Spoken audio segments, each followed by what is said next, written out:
Sexual abuse बच्चों को कैसे बताए क्या सेफ है क्या नहीं। एक गवर्नमेंट सर्वे के हिसाब से इंडिया में 53% बच्चे किसी ना किसी फॉर्म में सेक्सुअल अब्यूज फेस करते हैं, आधे से ज्यादा। ये पढ़ के अजीब लगता है ना, पर ये सच है। और सबसे डिस्टर्बिंग बात ये है कि ज्यादातर केसेस में इन बच्चों का सेक्सुअल अब्यूज या यौन शोषण किसी अनजान आदमी ने नहीं किया होता है, वो कोई जाना पहचाना ही है। और बहुत से केसेस में ये घर का मेंबर ही होता है, रिलेटिव होता है, ट्यूटर होता है, टीचर होता है, पापा का दोस्त, ताऊ जी, चाचा जी, कजिन, घर में काम करने वाला, पड़ोसी होता है, कभी कभी तो नजदीक रिश्तेदार होते हैं। और बहुत सारे बच्चे अपने पेरेंट्स को ये कभी बता नहीं पाते। बहुत से बड़े हमारे पास आए हैं कि हमने इसके बारे में 30-40 साल तक किसी को नहीं बताया। बच्चों को पहले तो समझ ही नहीं आता है कि जो हो रहा है वो गलत है कि नहीं। अगर उनको लग भी रहा है कि गलत है तो उनको डराया जाता है। उनको डर भी खुद लगता है कि कोई हमें बिलीव ही नहीं करेगा, या हमने खुद ही कुछ गलत किया है तो माँ बाप और भी हमें डांटेंगे, तो इसलिए भी वो नहीं बताते हैं। या उन्हें अब्यूजर ने सिखाया है कि किसी भी हालत में किसी को कुछ मत बताना। मैं एक थेरेपिस्ट हूँ और मैंने बहुत सारे एडल्ट्स के साथ काम किया है जिनके साथ बचपन में ऐसा यौन शोषण हुआ है। और उनमें से बहुत लोगों ने कहा है कि काश मेरे पेरेंट्स से मुझे पहले से बताया होता कि ऐसे चीजों से चौकन्ना रहना है, सेफ रहना है। बहुत से लोगों ने ये भी बताया कि जब ये चीज हमारे साथ हो रही थी तो हमें पता ही नहीं था कि ये गलत है, कि इसको अब्यूज कहा जाता है। आज मैं आपको प्रैक्टिकली बताऊंगी कि अपने बच्चों से कॉन्वर्सेशन कैसे करें, क्योंकि ये ऑकवर्ड जरूर है पर बहुत जरूरी है। पहले ये समझना है कि ये कॉन्वर्सेशन इतनी इंपॉर्टेंट क्यों है। बहुत से पेरेंट्स को लगता है कि हमारा बच्चा तो सेफ है, हमारे बच्चे के साथ तो कुछ ऐसा हो ही नहीं सकता है, हम अच्छे हैं, अच्छे एरिया में रहते हैं, पढ़े लिखे हैं, संस्कारी हैं, और ऐसी कोई चीजें हमारे साथ नहीं होगी। अच्छी स्कूल में बच्चे पढ़ते हैं, हमारे घर में तो कोई ऐसा कुछ नहीं हो सकता है। पर आंकड़े कुछ और ही कह रहे हैं। सेक्सुअल अब्यूज हर सोशियो इकोनॉमिक बैकग्राउंड में होता है, मतलब कि गरीब से गरीब घरों में भी होता है और बहुत पैसे वाले घरों में भी होता है। ये एक चीज है जिसका पढ़ाई लिखाई के साथ कोई लेना देना नहीं है। एजुकेटेड फैमिलीज में होता है, जॉइंट फैमिलीज में भी होता है, न्यूक्लियर फैमिलीज में भी होता है। जहाँ पे बड़े हैं, जहाँ पे बच्चे हैं, वहाँ इसकी संभावना है। और अब्यूजर अक्सर वही होता है जिस पे माता पिता को सबसे ज्यादा विश्वास हो, इसीलिए तो अब्यूज होता है और सालों तक पता नहीं चलता है। कई बार अब्यूजर वही होता है जिसके विश्वास पे माता पिता ने अपने बच्चों को छोड़ा है और वही ये चीज करते हैं। बच्चे नेचुरली तो समझ नहीं पाते हैं कि अप्रोप्रिएट क्या है क्या नहीं है, क्योंकि जब वो बहुत छोटे होते हैं और ऐसा कुछ होता है और कोई बड़ा करता है तो उनको लगता है कि जो बड़े करते हैं वो सही होगा, उन्हें कोई बताता ही नहीं है। स्कूल में आजकल तो सेक्स एजुकेशन आ रहा है पर इतना कॉमन नहीं है। घर में पेरेंट्स अनकंफर्टेबल फील करते हैं तो पेरेंट्स भी इसके बारे में कभी बातचीत नहीं करते हैं, तो बच्चा बड़ा अनप्रिपेयर्ड होता है, इनोसेंट होता है, उसको समझ नहीं है। और जब कुछ हो जाता है तो वो कंफ्यूज हो जाता है कि गलत था या सही था, मैंने कुछ गलत किया, मेरी गलती है, अगर मेरी गलती है तो मुझे डांट पड़ेगी क्या, मार पड़ेगा क्या। कई बार बच्चों को भी ये चीज अच्छी लगती है, क्यूरियोसिटी में उनको भी अच्छा लगता है, कई बार उनको शायद ये चीज पसंद भी आए, तो इसलिए और भी ज्यादा उनको शर्म लगती है, गिल्ट फील होती है। अगर आपने पहले से ही ये कॉन्वर्सेशन की हो तो बच्चे को पता होता है कि ये गलत है और मुझे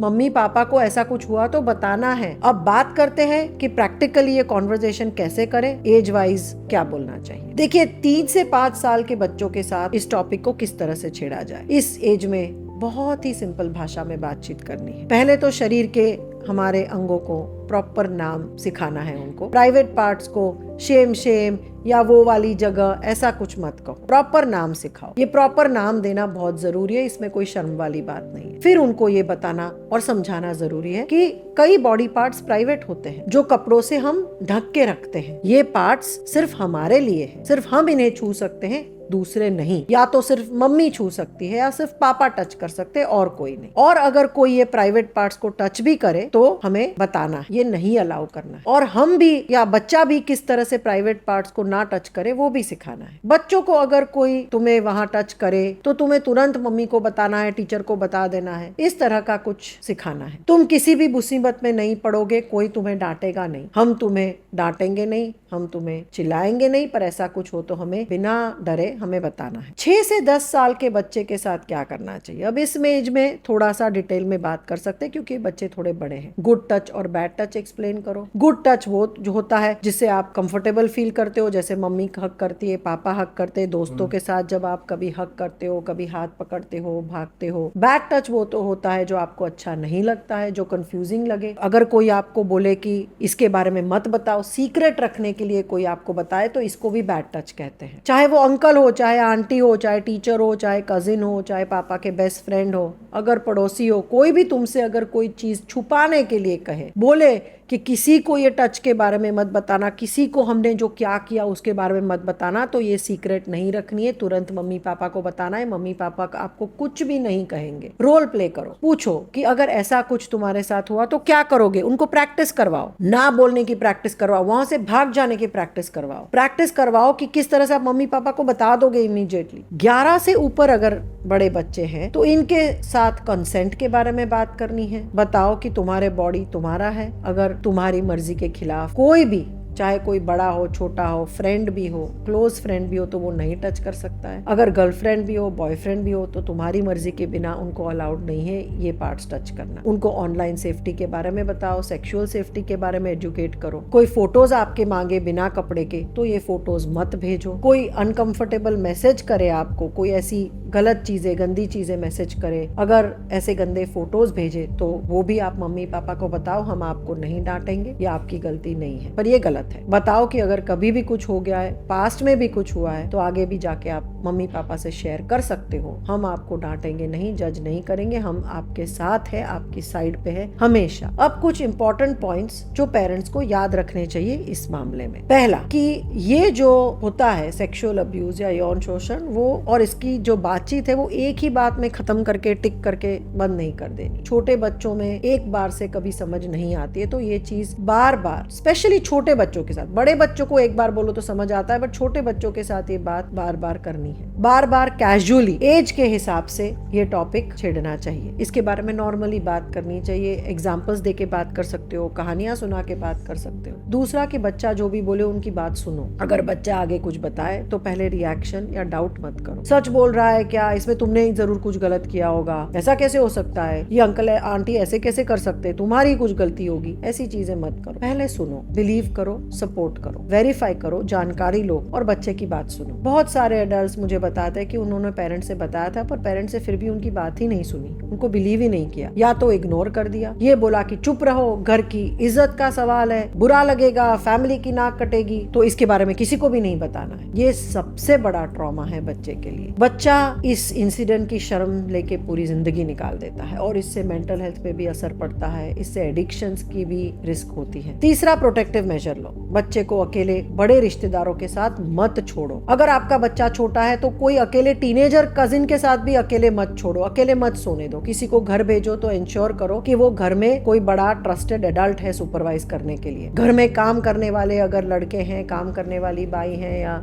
लोग हैं, तो उनके साथ बच्चे को अकेले मत छोड़ो, कितना भी विश्वास वाला हो, क्योंकि विश्वास वाले लोग ही ये चीज करते हैं। चौथा, वार्निंग साइंस को जानो। अगर बच्चा सडनली विथड्रॉ कर रहा है, बहुत चुप चुप हो रहा है, शांत हो गया है, किसी स्पेसिफिक पर्सन से मिलने के लिए मना कर रहा है कि मुझे यहाँ जाना ही नहीं है, मुझे अचानक से बच्चा कह रहा है कि इनसे मिलना ही नहीं है, अगर बच्चे को बेड वेटिंग हो रही है, नाइटमेयर्स आ रहे हैं, अगर बच्चे को उनके प्राइवेट पार्ट्स में कुछ पेन हो रहा है, डिस्कम्फर्ट है, अगर उनके बर्ताव में सडनली चेंज आ रहा है, खाने पीने में चेंज आ रहा है, तो पूछताछ करो, क्योंकि ये सारी वार्निंग साइंस है, ऐसा कुछ शायद हो रहा है। लास्ट में एक बात बोलना चाहती हूँ जो बहुत इंपॉर्टेंट है। सेक्सुअल अब्यूज के बारे में कॉन्वर्सेशन जरूर ऑकवर्ड लगती है, अनकंफर्टेबल लगती है। बहुत पेरेंट्स सोचते हैं कि बाद में कर लेंगे ना, बच्चा थोड़ा बड़ा हो जाए, फिर थोड़ा समझदार हो जाए, फिर उसको थोड़ा सा स्कूल में बायोलॉजी में सिखा लेंगे, उसके बाद हम करेंगे। पर बात कभी नहीं आता है, और जब तक वो आप बात करते हो तब तक शायद बहुत देर हो चुकी होती है। तो आपका बच्चा डिपेंड कर रहा है आप पे कि आप उसे ये इन्फॉर्मेशन दो, उसे एम्पावर करो कि वो अपने आप को सेफ रख सके। ऐसे जो बच्चों को शिकार बनाते हैं सेक्सुअल अब्यूज का, उससे बच्चा आपका सेफ फील कर सके। तो आज ये कॉन्वर्सेशन शुरू करो, सीधे सादे सिंपल वर्ड्स में करो, अपने बच्चे की एज के हिसाब से करो, एक बार नहीं बार बार करो। अगर आप नहीं कर पा रहे हो तो जैसे मैंने कहा, कहानियों के द्वारा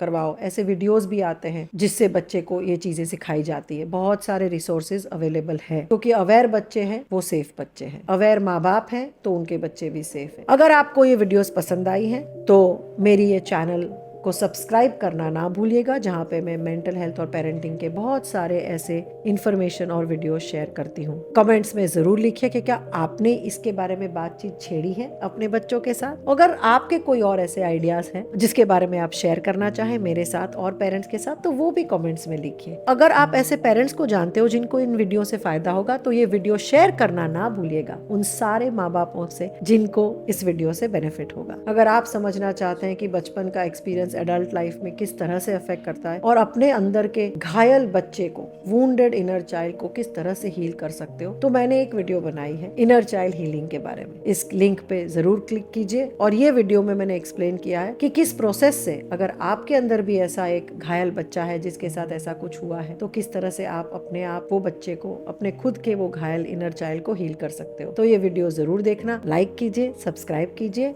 फॉलो कीजिए। नमस्कार।